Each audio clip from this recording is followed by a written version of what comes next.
Is it better to buy or to make your own bin storage? As a DIYer, I often ask myself that question. Can I make it cheaper and better? So I'm dismantling my friend's old rotten bin storage and attempting to build my own on a budget. This is a brand new treated bin storage. I'm going to show you how to build exactly this thing, and we're going to see together just how easy it is, just how expensive it was, and how much time it takes to build, so you at home can make your decision of whether you want to buy one or make one. So let's get into it. The whole concept of this project is to build a bin storage that's strong, good looking, it's pretty cheap on materials, and it's easy to make. This is the stack of materials that we're going to be using. This is treated 2x3, 3x2 timber, and we've got some battens here, which I'll put the size on screen. Got some nice stainless steel hinges because if it's outside we don't want it to rust. We've also got some galvanized brad nails, which is going to hold everything together. These are galvanized or stainless steel because if they are outside they will rust, and over time the whole framework will fall apart. And then the most of the expense really is down to the hardware, which are some little brass locks that I've got, some nice little brass handles. Yep. That's everything we need to make this bin storage. The plan is to build most of it in the workshop where we're warm and dry, and then assemble it all on site. So essentially we're making a jigsaw. Unfortunately, we cannot just get straight on with the build. We've got some new tools to use. This project is sponsored for an Instagram collaboration by Toolstation. And they've sent me some of their new corded power tools, which has the brand name Rocktor. I've never seen them before. We're going to use them. We're going to use it for this project. It's a circular saw in this box that I can't open. That's the first one. Orbital sander. We've got the saw up and running. I've set the depth of the saw to the depth we want to cut out of the beams. And I'm going to make this super simple because that's the whole idea of this project. The 3x2 treated timber is going to have notches cut out of it, which is going to allow the whole framework to sit flush and be really strong. And I'm going to put the design up on the screen so you can see how that's going to look. And we're going to be using this to cut those notches. And then we're going to use a chisel to knock away all the excess material. Start off by getting these two long pieces cut, the 2.33. These long pieces are the overall length of the bin storage. I'm going to use this little offcut to mark on exactly how wide this needs to be. Just make it nice and simple, don't need to use a tape measure, just mark that off. And then we're going to be cutting halfway down here, roughly halfway.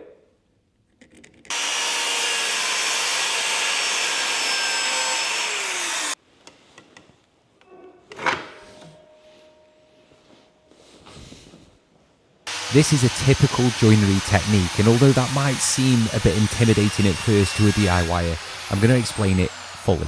The reason why I used an offcut is because that's the exact width of the material. We're planning to interlock these pieces, so I'm removing 2 inches of the material. And using an offcut is more accurate than a tape measure because the material isn't always exactly 2 inches. After it's been processed, it can be a little bit less than that. The half lap joint is a pretty standard joint in joinery, but for a DIYer like me, and maybe like you as well, this can give you a little bit of experience, and it can be pretty satisfying to get this right. At the end of the day, using a chisel and a mallet at the start of a project can be pretty satisfying. And to save some time and get these cuts even more accurate, you can see I'm using clamps. These clamps hold everything together, so all of the cuts and all of the lines are in exactly the same place and the same depth. The chisel is mainly just used for smoothing off the surfaces, so all of the joints sit really tight together. This is what we've been working towards. We've got these, I think they're called half lap joints at the sides like that, and they slot together quite nicely. And the idea is that we're going to put a screw straight through the top of these, which will hold it nice and tight together anyway, and it just gives a nice smooth interlocking surface. We have to do the same 2 more times in the middle. This was the exact same process, and I divided the space by 3 because we've got 3 bins. I've got to find a way now of connecting a batten from there to there, and also getting an overall dimension from each side of these posts of 800mm. And I've got to go out and get some more wood as well, because I haven't got enough. This is the setup that I'm going with. These are the side legs that are made from the 3x2, and this is the batten. I'm planning on running a batten up the side just like that, and then one up the side just like that. And then I'm going to be putting the battens across, and I'm going to be putting the battens across like that, and it's going to be nailed onto this one here. So I'm going to screw this batten into the side of the 3x2, same on this side, and then I'm going to put some nails through from the outside into that, that'll hold it in place. It's not ideal. It would have been better if these were 3x3 or a 4x4 post, but they are a bit more expensive and we're doing this on a budget. I've calculated all the measurements and cut the battens to size, and then it's just the simple job of nailing them to the framework. If you have a DeWalt Second Fix nail gun, this is a very quick and simple process. If you want to use panel pins, which are still galvanized, you can also do that. It'll be a bit stronger than the brads used from the Second Fix nail gun, but it will take a little bit longer.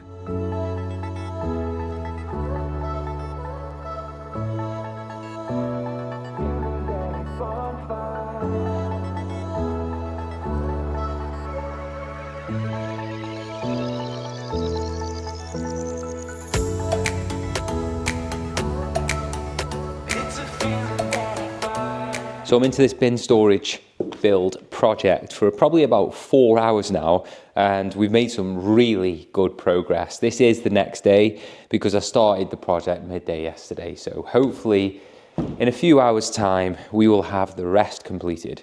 Now this here is our template for all of the other parts that we need to make. This is actually a side piece for the bin storage.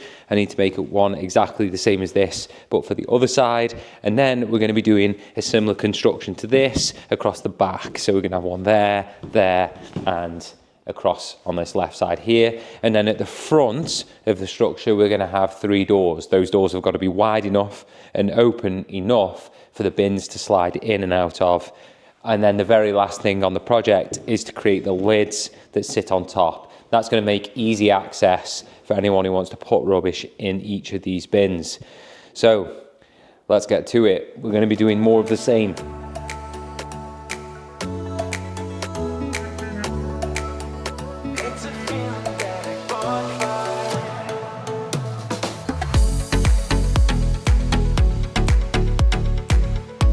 Don't break.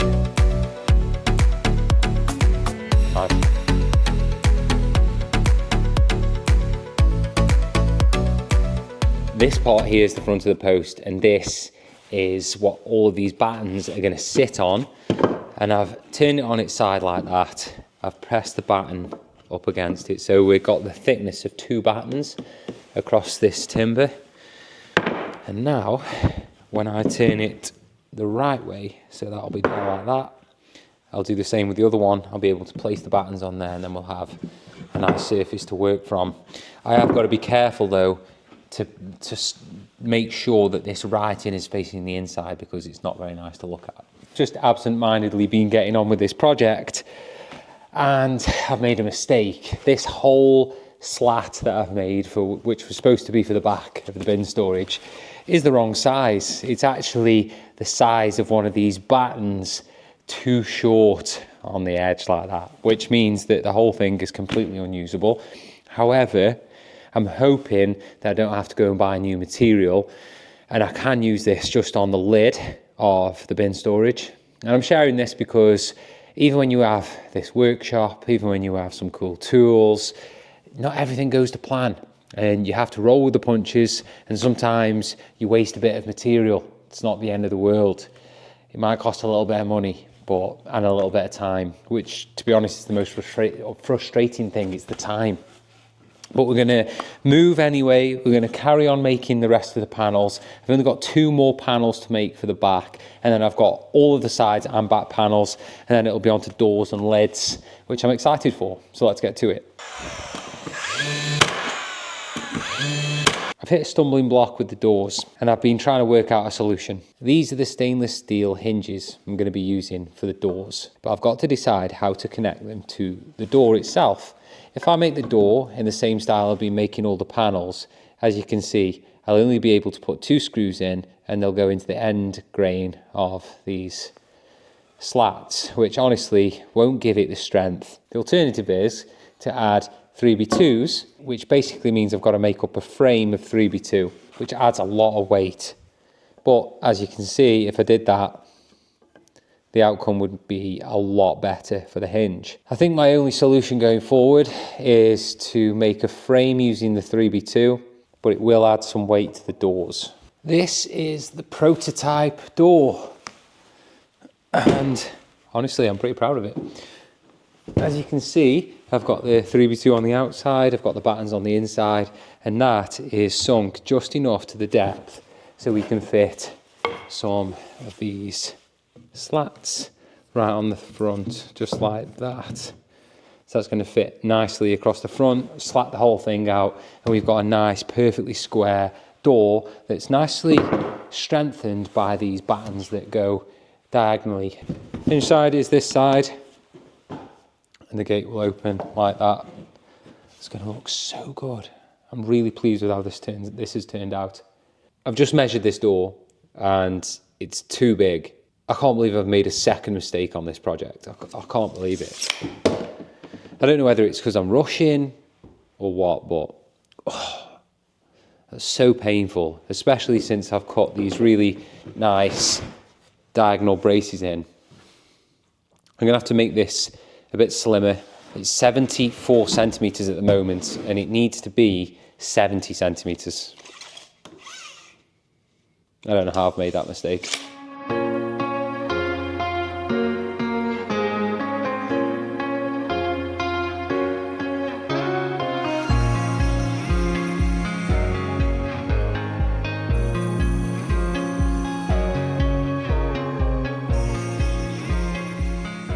Okay, now I've created my prototype door. Let's go through the basics of it. As you can see, I've made it up out of the 3x2 on the outside, and on the inside I've used the same battens that I've used for the paneling on the front to create a bit of a structure on the inside, and we've used these for the diagonal braces too. It works really well. This thing's nice and square, really sturdy, and to be honest, it could be a little bit heavy, but I'm really impressed with how this looks, and I'm pretty sure it's going to perform well. And we've definitely got over the issue of having a nice solid place for the hinges to fix. So let's make another one. We need to make an exact copy of this door. So we're going to cut 4 pieces of timber out of the 3x2 to match the sides and the top. With our 4 pieces cut, we'll screw them together and make a rectangle. Rectangle. So now we've got the basis of our door. We need to add in the battens, which is going to take that brace structure. The secret to these diagonal braces isn't really a secret. It's actually very easy to do. We just lie the timber down on top where we want it, get a pencil, sharp one if you can get one, and then just mark off underneath what the angle is. You've got to get nice and close into the corner. Make sure you've got a nice strong line to follow. But afterwards, I'll show you what you've got. Because this piece is a bit longer, we have to go over the top. Because if we were to go underneath and it sat up on that ledge, our line could be could be off by a few millimeters, and we don't want that. So I'm just eyeing it in over the top. And I'll go a little bit bigger with that cut. I'll go a touch bigger, and then that means we can at least shave some down afterwards. And what we're left with is that mark on there. Can you see? That's the mark we're going to follow there. And the other side, we've got one there too. We'll cut that out and put it in place. If you've got a miter saw like this, it'll make it a lot quicker. But if you don't, you can do all of these cuts with a handsaw or a circular saw, like the Rock Tool one I'm using, which is actually turning out to be pretty good. And there we have it. That fits really nicely in there. Took my time with this one a little bit more, and as you can see, each connection is absolutely perfect. That's pretty strong, even with no screws in. We'll get a big screw in straight through there. There we have our door structure. We've got to turn it over because now we're going to add in all the paneling But we've got to make sure it matches the other door that we've created. So we've got to start them off in the same place and finish them off in the same place. To get these slats pinned onto the top of this door, I'm using the DeWalt second fix nail gun with 45mm brads in it, and we're going to put 2 on each end. You can do this without a DeWalt second fix nail gun or any sort of nail gun. You could be using panel pins, which are galvanized pins that you might use for a fence panel. You just hammer them in by hand. Takes a bit longer, but those panel pins probably are going to last longer than the brads that come out of this gun, because the gauge of the panel pins, well, the thickness of the pins are bigger than the brads. One thing to pay attention to, is these battens aren't always straight. They're a little bit curved, there's knots in them. So you've got to measure every now and then from the top to make sure that these slats are actually running parallel to the top and bottom. If you don't do that, you could end up with a big gap on one side at the bottom of the slats, which would not look good. We've got a problem. I've just ran out of battens and we haven't finished the door yet. We have one more door to make and 3 lids as well. So I'm gonna have to go and get some more battens. But the issue is I'm doing this over Christmas and the shop is shut until the 5th of January. So this is gonna have to go on pause until then. It's -6 in the workshop this morning. It's freezing cold, but we need to carry on with this bin storage, and I've just ordered these like little hand warmer pebble things, because although my glove trick, which is wearing 2 layers of gloves, is pretty good, these are going to help a lot, especially when I need to work the cameras and I need my fingers out. So I've been to the timber merchant today, even though the snow on the ground is literally 7-8 inches. It's ridiculous. It's taken me 2.5 hours to get here today. I've got the rest of the timber. We can carry on building, and hopefully today's the last day, and I'm hoping we're going to come in on budget too, but I'll share that towards the end. Because I picked up the materials, I've been able to finish the final door. Well, the second door, it's not the final one. These are the 2 side doors done, and now I need to do the middle door. The middle door is slightly smaller. That was just because of my inaccurate cuts when I was doing the top plates, but it's fine, it's only slightly smaller, so the next door's got to be slightly different. That's 2 doors down, 1 to go. I'm just going to be using this little belt sander to take off some of the high points in these joints that I've made so that they sit absolutely flush. It's probably not what the professionals do, but it just gives me that little bit extra accuracy, which is going to be really nice when the time comes to it.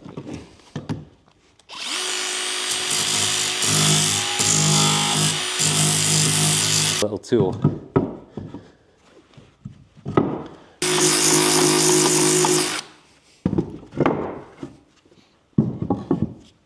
This is where I'm questioning things a little bit, because my original plan was to use these structural screws. These are hex head timber screws, and they're going to go straight through the top of here down into the base below. They're 150mm, so I've got plenty of thread, which is going to hold it in place. I'm going to pre-drill the holes as well, so they're nice and neat, and it should give it enough strength, but it's a lot of screw, and I don't want it to look rubbish.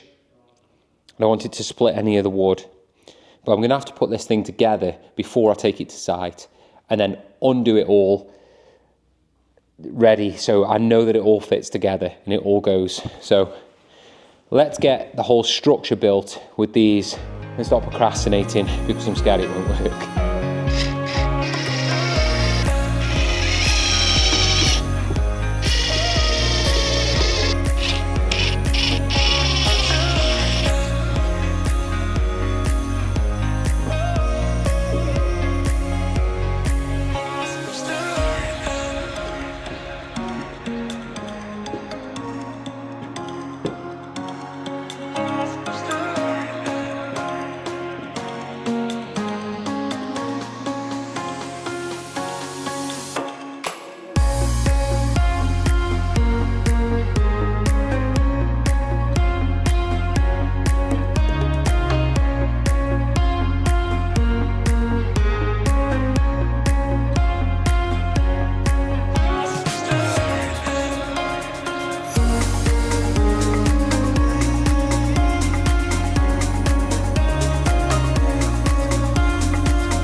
This part isn't simple. These are roof straps. I bought these because they're galvanized and they're cheap, or relatively cheap compared to the alternatives. And these are going to go across the bottom of the framework like this. And it's going to help keep this together. And yes, the wheelie bin wheels will go over this, but this is quite slim to the ground, so that shouldn't be an issue. If I was to use any wood, it could rot. The framework could become more unstable, and it would be more difficult for the wheels to go over. So it needed to be metal, it needed to be galvanized or stainless steel, and I think these roof straps do the job. What I've got to do now though is bend one end. One end is already bent, which is very helpful, but I've got to bend the other end up at exactly the right width so that the top and the bottom remain the same width apart. Let's see how that goes. I've done it. I had to go over to one of the other units along here. It's a guy, he does a lot of machine work and working on cars and things like that. He has a big vise, so I clamped it in the vise and bent it over there, and honestly, it's perfect. It's absolutely perfect. That's going to give me the nice distance now to keep that parallel.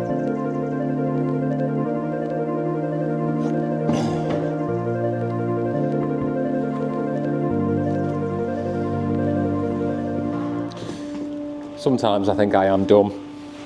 I've just put these hinges in completely the wrong space. I measured the door into thirds and then just did them like that, but I don't know why I did that. That's probably the third mistake I've made on this project. Not a little mistake, really, is it? It's pretty silly thing to do. Easy to fix. The other two mistakes were not easy to fix. This is all trial and error. I've never made anything like this before. And I am a bit of a perfectionist, so I am very hard on myself at times. The reality is when a company produces something like this, they go through multiple different prototypes. They're trying to decide what material's the cheapest, how fast and easily they can put things together, what actually gives the strongest result at the end. And what you're seeing here is my very first prototype. So anyone watching this video will be able to skip that very first step of making their own first prototype, which means your design and your bin storage is actually going to be better than mine. The whole structure is looking pretty good. And these front doors are on. I like the gaps. Very nice, smooth movement, but we're missing a door at the front, and I've realised I don't have enough 3x2. Again, I'm short on materials, which is frustrating. I've just added some cross braces into these back panels here. I noticed that the whole thing's on a little bit of a slant. We'll definitely be able to get that a little bit more squared up once everything's screwed together, because these back panels are not in yet. The final task remaining is the lids. There needs to be 3 lids, and I still haven't come up with a design on how I'm going to do that yet. However, I do want to keep them nice and light, so I'm still going to be using this stuff, the roofing battens, to keep it nice and light, but I also want some sort of handle to sit on the front, because when you come to the bin, I want you to be able to pull the handle up like that, nice and easily. There's going to be hinges at the back, and there's also going to be a chain that drops down from the lid to the top of the bin underneath. It's the next day and it's still just as cold. But last night before I left, I made the first of the doors, or so should I say, the lids or trap doors that go on the top of the bin storage. This goes on here like that. It'll have some hinges and it'll open up like that. I'm going to make 2 more, but I just wanted to show you how the lids were made, and we'll make the next one together. Front and back, same size. 2 sides, exactly the same size, but the sides and the fronts are slightly different. That's going to help us create a box. We're now going to put some pocket hole screws into these sides. Key thing here is make sure that you've got the writing on the inside. Set your pocket hole to the right size of the timber. This is 25 mil, so I've got it set to that. We're pocket holing them because pocket holes are stronger than screwing into the end grain of wood.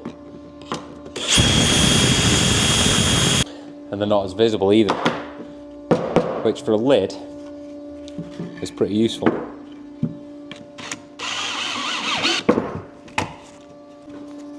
Once you've got your box, go and check that it fits.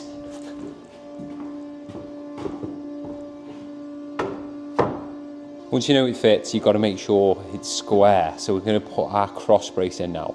We just mark the timber out with the lines that we need to cut using the exact same way we did before, which was placing it on top and then getting a pencil underneath and just drawing the line so we've got a perfect cut for our miters.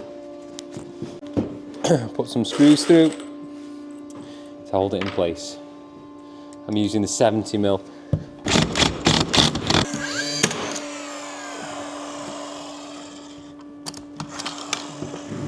Once the lids were made, I came back the next day to put the finishing touches on this project. One thing that I personally think adds a layer of professionalism to a project like this is to spend some time and effort sanding down any sharp edges. Because the whole structure is leaning that way, I need to put some cross braces in to keep it all nice and tight. I've tried putting a bit of plywood in the back, but it hasn't really done a lot to keep it nice and straight. So the next plan is to use a piece of timber and put it across the edge here. So I've drawn some lines on the surface where this timber is going to sit. But first I've got to cut the groove. Out of this timber here so it sits nice and flush. You'll remember back earlier in the video we had to make a decision on what I was going to make the doors out of so that the hinges would work properly and be very strong. As a result, the doors are quite heavy now, which is pulling the frame to one side. By adding these braces, it'll stop the weight of the doors pulling the frame out of square. And not only that, it's just another nice opportunity to use the chisel and mallet.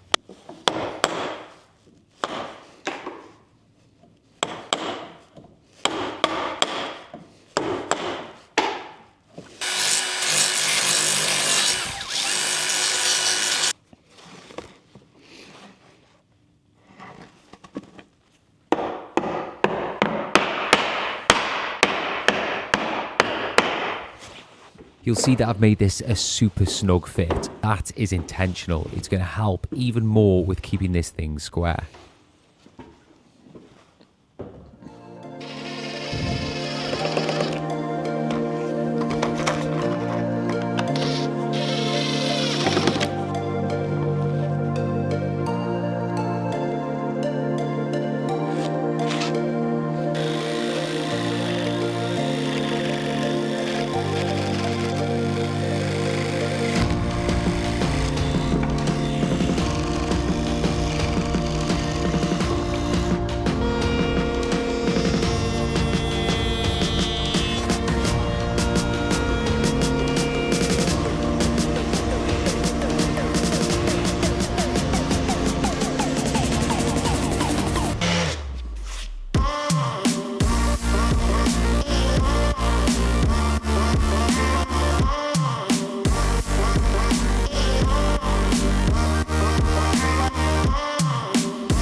The bin store is done.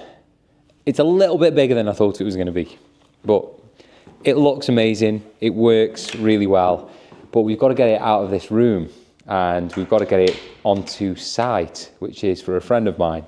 So what I've done, I've labelled up all of the joints with A, B and C, so I know how it all goes back together. I'm going to completely disassemble it, and then I've got to get it to site, but I'm going to be using my car, which is a Q3 rather than the van, because I've got a Transit Connect, and Transit Connects won't fit 2.3 metre lengths of timber in.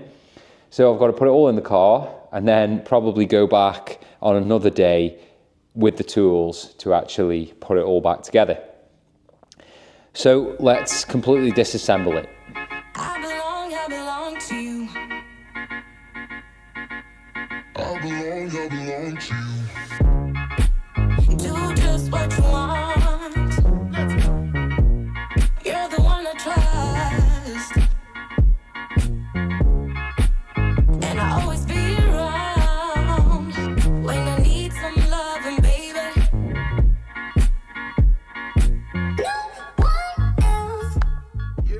You can see why my friend wants this replacing. It has seen better days. It's rotted away and it's actually just a little bit flimsy. The locks have got rusty. So today we're going to completely replace it with the new structure that we've built. Let's hope it all goes together well and the bins fit.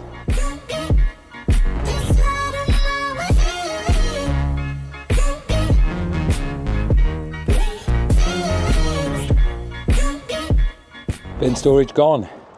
Only the bins remain.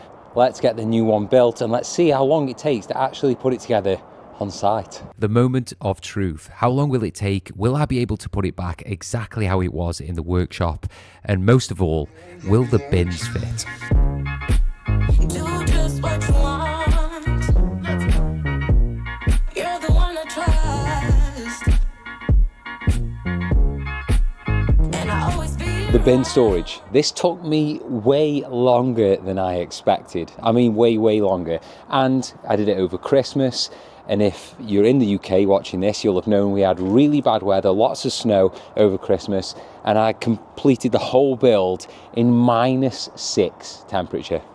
Very cold. My hands were numb half the time. But the result is absolutely, it's just exactly what I wanted. And it'd be great to get your thoughts in the comments about how you think it's turned out and maybe some ways that I could improve the build in the future. After building this, I do feel like there are a few quick wins that will help me make the frame a little bit more rigid. Because at the moment, I don't feel like it has enough cross braces. Hopefully those structural screws do the job. So let's get the bins in and see how it all looks.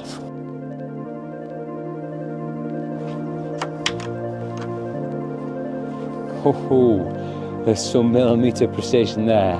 The middle door only just closes with that bin in. It's okay though, at least it works.